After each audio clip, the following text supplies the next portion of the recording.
Hello everybody and welcome back to Elderberry Sprout. Today I wanted to do a little flip through of the beginning pages that I set up for my new yearly setup come January. In the last video I shared with you how I decorated this bullet journal and added some modifications, little charms, and a pen loop here, but I actually did, off camera, set up all the pages. So let's see what I've got going on for this year. So I want to do a little talking about each of the elements that I added, because some of them are from pretty unconventional sources. So to start off with, you already saw this page, but you didn't see the numbers. The numbers are from the back of a cereal box. It was actually a Christmas cereal, and it had kind of an advent calendar type thing. So it had these numbers on there, and I peeled the laminated part with the printing off of it, and then cut out the numbers and threw them on there. 2024. A little bit festive, but I don't know, I kind of like it. It's fun to find numbers in unconventional places. Then here I have a pretty similar setup to last year's. Actually, let me get last year's out. There you go. There's my last year's setup. You can see I even copied the font for the index because I liked it so much. But I, again, made a little pocket in the front here. Inside which I will be putting my monthly reflection prompts and my reset prompts. That's just a little card that I make. I like to put that in my journal. And then also my pay schedule, a vertical ruler, and all my bills. So those are just like little cheat sheets I like to have. And I did this pocket by gluing this page that generally, it doesn't fold super well. It's like those first couple of pages. So I like to make a little pocket here. I did glue some of the offcut of this paper in this part, so it kind of helps unify the back and the front of the journal. And then I did some stamping with a lace stamp with some light brown to kind of like model the edge there. And I used some washi tape that fades out into the pink background.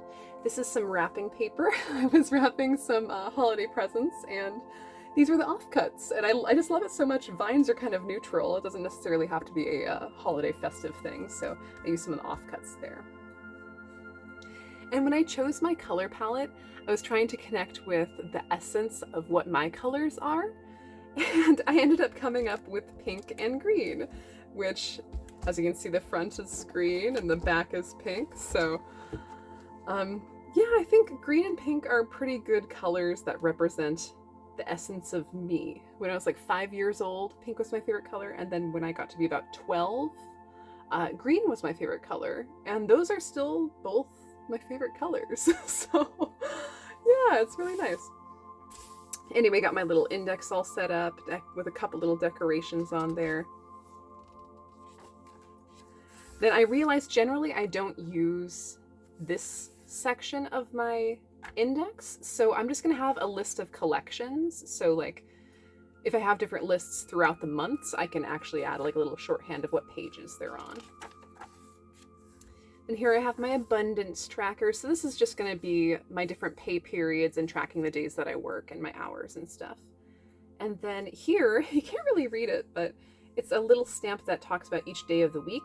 It's pretty tiny. It's just kind of like a brainstorm of what I want to do each day of the week and creating a new schedule. And that's a stamp that I got recently that I want to try to implement probably monthly. We'll see. Oh, I love how this page turned out. This one was one of my favorites. So we have this stamp. It's kind of boring, but it's got an abnormal edge, which I really appreciate. It's not super straight, so it has a little bit of organic movement to it.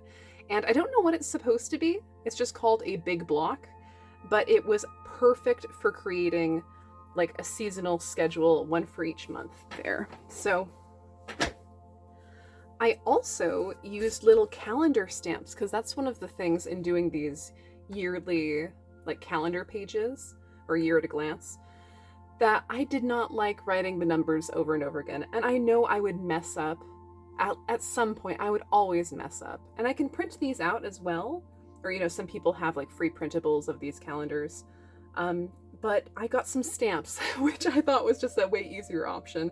I can figure out what day the month starts on, And then, if it's 30 or 31 days, and just cover up the 30 or 31 accordingly. Or you can white out it afterwards. But anyway, I used light brown for that stamping. And then I kind of shifted colors seasonally. So we have spring, summer, fall, and winter there.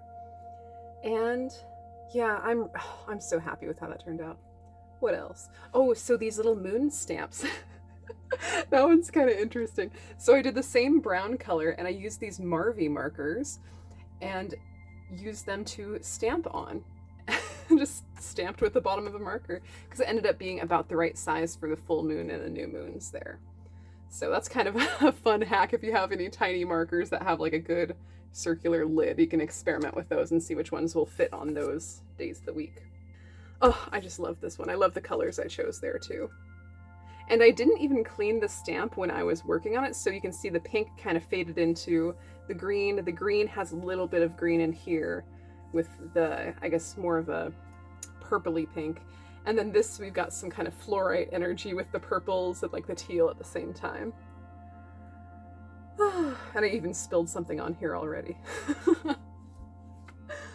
Oh, okay, and this I think is my favorite page out of the whole yearly setup, which is my affirmations page. So if I'm ever feeling like I don't remember what my goals are for the year or what energies I'm trying to embody, I can come back to this page and really just be present with it. So the main concepts and feelings I'm trying to embody in my inside of my body is I am safe to be me and I am lovable.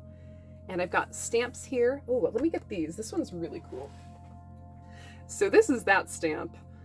All of these are secondhand, and I love, love, love this one. But I feel like I don't get the chance to use it enough because it's so large. So like even with that, it takes up half the page, and then I can only write one thing in the center. So maybe I need to use lighter colors and then write on top of it. I don't know. I'll have to experiment more with that stamp. But I love how I used multiple colors, like the dark green and the light green there.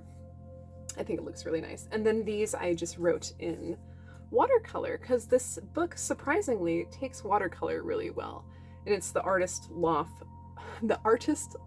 book from Michaels, the cheaper one with the more pages in it. So just know that it does take watercolors pretty well. I was surprised by that. Yeah, oh my gosh, I just want to sit here and just like connect to the energy of that page. It feels so good, all the curls, and just like when I was doing this, I was really feeling into the things I was writing as I was writing them, so it holds a lot of energy for me. My next page is my video ideas. This is a page I always have in my bullet journals, and it's interesting. I used to get annoyed transferring ideas from journal to journal, but now I'm finding that migration process into a new journal is a useful way to cut out things that no longer serve you. So it's like kind of a filtration system, so I can just write the ideas of the things I actually want to do in here. So I think that's kind of cool, having that extra time to sort through your ideas.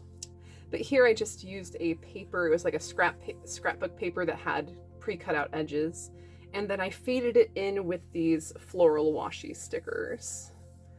And so I got this set of dot pens because I wanted to use these dot pens to fill up my habit trackers, but I realized they do kind of, you can't really see it too much here, but they do kind of soak through on this paper, which I thought was funny. They take watercolors well, but not these dot pens. So yeah, warning. I guess the dot pens seep through a little bit, but have kind of a brighter color there. And this was a large window stamp that I stamped multiple times to get that pattern there, all the little cells to write in. Here I've got my business tracking page. I pulled a little bit more of the purple influence into these pages here. And once again, I'm using a lot of stamping and just playing around with color. I know I have a couple other categories that I haven't pre-organized in here, but I know my brain gets kind of scattered, so it's nice to have some empty spaces for me to like create new categories for things. So I also, this is a stamp here, I didn't talk about that one, that I used on this page as well to kind of fill up the gaps a little bit and create like a border around the edge. That is this stamp, so it's just like a little curly Q, and then you can flip it and use just the corner. So this one's pretty versatile, which is interesting. So the business one, using the tombos, those stamps along the edges, this kind of wreath stamp in pink. I have this tag stamp that I did in multiple different colors, kind of to contrast, but still match with the colors there. Then here, this one I actually get a real kick out of because it is almost identical to the one that I did last time. Let me show you the one that I'm currently using. There's that. Before, after, or before, after. But I liked how this was set up so much that I wanted to copy and paste it into here. And I did that, so there you go. And once again, there's going to be a filtering migration of moving all of the things I want to thrift into this list, because I've had a lot of changes with my move, so there's things I no longer need. So that's a nice little filtration system there. These might be my well, I was gonna say my favorite page, but my second favorite page, I guess, spread. And I used a lot of watercolors here as well, but it's my self-care checklist. I'm gonna be doing a lot of self-care things that I've been putting off the last couple of years. I'm gonna be doing a lot of them this year, and I'm gonna fill them in there and then just check them off. I might even check them off with a heart when I'm done, because it's like, oh, I deserve that. I love myself. I should take care of myself. And then I have my now and then page, which I did similarly to how I did it in my last journal. Just, I'll fill out the now column when I start this journal, and then the then column when I leave this journal on the last day that I'm using it. So I can see the contrast of where I was in January of 2024, and I guess it'll be the end of June 2024. But yeah, I think that's the last page. Yeah, and this is where my January is going to start. I already have all of my pages tabbed out and measured out for how many I want to have for each month. So yeah, there's going to be my January.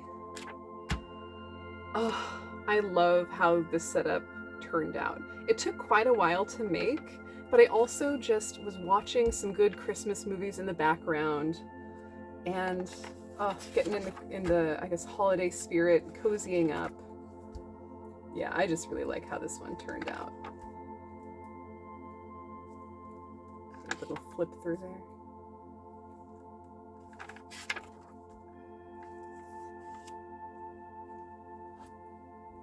And then on this front page, I'm going to put my word of the year on here. I haven't done that yet, but perfect.